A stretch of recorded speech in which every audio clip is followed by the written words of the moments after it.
Hello, magandang araw sa inyo mga kabayan, lalo dito sa atin sa buong Pilipinas. Ngayon po, marami lang po ako napapansin about sa kapaligiran natin. Unang-una po, kay Pangulong Marcos, sana po pakiusap ko po sa inyo mga kababayan, huwag niyo na po nating, huwag na po natin, huwag na po ninyo para punahin si Pangulong Marcos. Puro lang po yung Marcos, Marcos eh.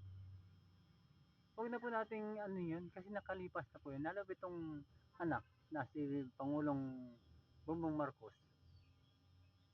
may nakikita po tayo mabuti sa kanya. Bakit po yung mga nakaraan niya, binabanggit nyo? Kung may ebidensya kayo, di ilabas nyo. Puro naman po yung Bongbong Marcos, Bongbong Marcos. Ang isipin po natin, unang-una, paggigising sa umaga, manalangin po tayo. Kung ano pong gagawin natin sa maghapon na ito, patnubayan tayo ng Panginoon Diyos. May nangyayari na po sa kapaligiran natin. Unang-una po, disaster. Yan disaster po yan, lindol. Lindol, mga bagyo. Ay, ipagdasal po natin mga kababayan natin. Hindi yung puro kayo daldal. Pangalawa po, ang politika. Grabe na po ang ginagawa ng mga politiko natin na matatakaw sa kapangyarihan. Yung pera ng taong bayan, saan napupunta? Kami po mga abang lingkod ninyo. Ito po, naghihirap lalo. Di bali po kami naghihirap. May Diyos naman kami. Andiyan ang Panginoon Diyos. Sana po, huwag na po natin puro kayo Marcos. Sisiraan nyo si Marcos. Diyos ko po. Kung sino man pong politiko, huwag na po natin banggitin kung sino po sila. Huwag na po natin siraan ng kapwa politiko. Kung may nagagawa po tayong maganda para sa pamilya natin, pamilya na lang po. Hindi yung puro sira-sira. Yung mga kurakot dito sa Pilipinas, yung itutuloy niyo po yung mga kasong yun, ituloy niyo na po. Pero unang-una po, may nakakita po sa atin kung anong ginagawa nating masama mabuti. Ako po hindi ako mabuting tao. Siguro. Palay ko, hindi ako naging mabuting tao noon. Pero makasalanan po ako. Tayong lahat makasalanan. Pero unang-una po, ihingi natin ng tawad sa Diyos kung mga nagagawa natin kasalanan sa tao. Kung mga nagagawa natin dito sa mundong ibabaw. Yan pong nangyayari sa atin. Gusto na tayong sakupin ng China. Eh, dapat po, mag-ingat tayo lahat. Dumarating na po ang tag-unos na sinasabi ng Panginoon Diyos. Malilipol tayong lahat. At ang ititira lang, yung mabuti. Kaya po, yung mga sasamang tao, alam ko po, wala naman po silang, tayo po, ipinanganak na mabuting tao eh. Natutokso lang tayo sa pera. At mga karangalan na yan, yabang dito, yabang doon. Ang ganda ng sasakyan ko.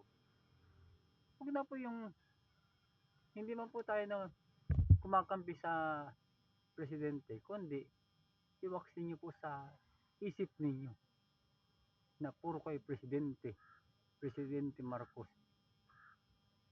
Nagsenador, binoto nyo. Nagpresidente, binoto nyo. Ako, aminin ko po, binoto ko si ang Marcos, senador at presidente. Pero, yun ang pagboto ko. Pero kung iano niyo po yung mga ginagawa ng Pangulo natin, Diyos ko naman po, maawa naman po kayo sa tao. Lahat po tayo ay may pamilya.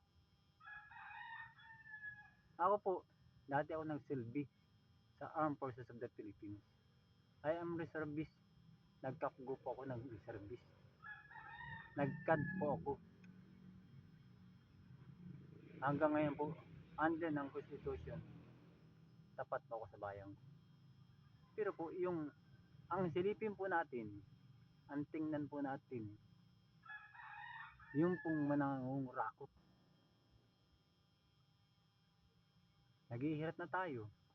Ultimong ayuda, ultimong mga relief goods, ninanakaw pa. Nagbigay ng tulong ang ibang bansa sa Pilipinas, sa gobyerno natin. Babawasan ba, kukupitan pa, ay malaki naman ito. Bawasan natin ng 5 milyon, di mahalata. Lalagyan natin sa bagay ng mga ayudang yan. Ayuda na, bigay tayo ng Diyos ko, maawa naman po kayo sa tao. Maging tapat po tayo sa Constitution. Tayo po, may isang bansang ginagalawan. Ito po, bansang Pilipinas. Masdan niyo po ang kapaligiran natin, sinasakop na tayo doon ng China. Kulang kasi po tayo sa sundalo. Ginagawa na nga po ng ng ating presidente ang lahat para maging mabuti ang Pilipinas. Pinipintasan nyo pa. Yung pong mga nangungurakot na lang ang kasuhan natin. Ang kasuhan ninyo. Kasi hanggang ngayon wala pa po nakukulong. Kawawa po tayong mahihirap. Kayo po naandyan na nasa sa kapangyarihan. Kung maaari po tama na. Aminin nyo na po yung pangungurakot nyo. Aminin nyo po. Dahil kung totoo ba kayo, makakalabas din naman po kayo sa kulungan eh. Kung kaya yung nasutan yan. Isipin po natin ito, nangyayari sa atin. Bagyo, lindol, pagputok ng bulkan. Hindi ba kayo natatakot yan? Ang unang-una po, Diyos. Tumawag po tayo sa amang nasa langit. Naandyan po ang ating Panginoong Hesus. Siya po nagagabay sa atin. Sana po, itong munting mensahe ko, itong mensahe ko, sana po hindi niyo ikakasama ng loob. Kasi po, puro kayo pintas, lahat po tayo may kapintasan. Sana po, pakiusap ko lang, Pilipino, tayo mga Pilipino lahat magkakasundo. Hindi po yung isang bagay na pinag-iisip pa natin ang lahat ng bagay na tayo may pera, tayo may magandang sasakyan at bahay. Lahat naman po mawawala eh. Pag nagalit ang Panginoong Diyos, akala nyo hindi nagagalit ang Panginoong Diyos, nagagalit din po. Nagagalit po. Isipin nyo na po ang Sodom at Gomora. Nilipol niya at binasak. Bayan po yun ha. Eh tayo pa kayong maliit. Tayo, ang ginagalawan po natin, gawa po ng Panginoon Diyos, ng Amang nasa langit.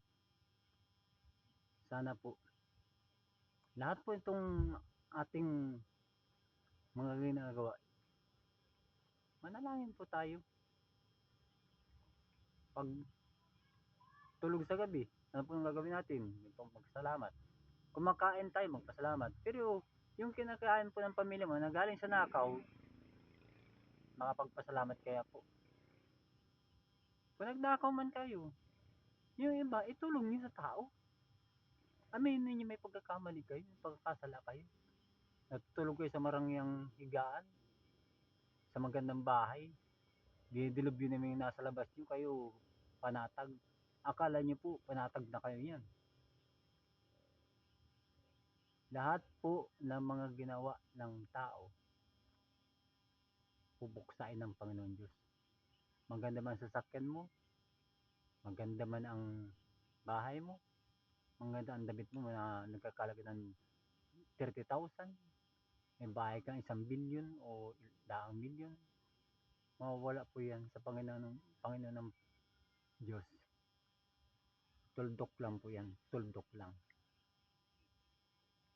Sana po na hindi po natin kailangang magsalita, magbigay ng mensahe sa inyo kasi nakikita ko po, narinig sa mga tao, nababalitaan sa TV, sa Facebook, puro pangit po, puro mga krimen. Yung mga tao pong walang magawa sa buhay, nagagawa ng kalokohan at masama, magbago na po kayo. May Diyos po tayo. Ang lalakas po ng katawan natin. Magtrabaho po tayo kahit anong trabaho, basta marangal. Ako po, may sakit ako ngayon. Pero hindi ko po matiis na hindi makita yung mga tao na naghihirap, namamatayan, pinapatay, namamatayan. Dito po sa amin, wala namang bagyo, nagkaroon ng ipo-ipo, may namatay. Ibig sabihin po, pinaparamdam po ng ating Panginoon Diyos yung nangyayari pa. Ibig sabihin, huwag niyo siyang kalimutan. Diyos lang ang may karapatan sa buhay natin. Siya lang ang gabay natin. Tayo ang gumagawa.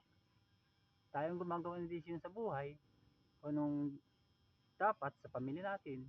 Ipakita natin sa pamilya natin na mabubuting tao tayo. Lahat po tayo mamamatay, tandaan ninyo yan. Pinanganak tayong hubad na walang pag-aari. Paglaki natin, may pag-aari tayo. Maganda, milyon. Kung yung pinagmamalaki mo sa buhay, huwag mong pagmalaki yun. Share your blessing. Pag meron ka na sobra sa iyo, mamahagi ka. Kung may isang sako kang bigas at may nangangailangan ng 3 tao, humingi ng bigas o pagkain dyan, bigyan nyo. Pwede bigyan mo sila kahit 2 kilo, masaya na sila. Hindi sa pagpupuri yun sa inyo, kundi andun sa taas. Lahat po tayo makasalanan. Dapat maging mabuting tao tayo. Sana po, ito pong mensahe ko na binabahagi sa inyo. Unang-una, sa namumuno po sa atin ang Presidente Marcos. Saludo po ako sa inyo. At kung sino mga politiko ang masira sa kredibilidad ng Pangulo, Diyos na po bahala sa kanila. Hindi po tayo magme-mention, basta ang i-mention ko lang po dito ang Presidente Marcos na sana po huwag nyo nang pintasan kung anong bagay. Alam ko, kung pupunahin nyo itong aking mensahe, itong vlog ko, nasa inyo na po yan. Basta may Diyos po tayo. May Diyos na nakakakita sa mga ginagawa natin. Hindi po ako perfecto. Lahat po, walang perfectong ginawa ang tao. Meron lang si perfecto na pangalan. Sana po, maintindihan nyo kung ano ibig ko sabihin. Matatanda na po tayo, hindi po tayo pabata. Na hindi kailangan sabihan kung ano mang bagay. Ito lang po masasabi ko. Mahalin po natin ang sariling atin. Sinasakop na tayo ng China. Wala nang react na ano. Yun po dapat ipag-react natin. Inuunti-unti na ang bawang sinlok. Sariling atin yan. Sinasakop dahil wala tayong kumpletong sundalo. Kahit i-diplomasya natin yan, ang gusto nila sa gusto nila sa violenting paraan. Tayo mga Pilipino, sana magising tayo sa katotohanan. Unang-una, magdasal, manalangin kung ano nangyari sa natin. Yung mga kurakot, kasuhan. At nangyayari sa paligid, na nangyayari, nagkaroon man ng disaster, mga ganyang lindol o bagyo, hindi tayo makapaghanda dahil kahit pa sabing handa tayo, hindi natin alam panahon dahil kalikasan nagagalit. Ang Panginoong Diyos nagagalit. Pagsubok sa atin yan. Hindi sabing gawa ni Satanas, pagsubok ng Panginoon Diyos. Si Satanas, tinutokso lang tayo. Yun naman po masasabi ko sa inyo. Ako po si Kabayang Billy. Maraming salamat po. Mahal ko po kayo. Mahal na mahal ko po kayo. God bless you.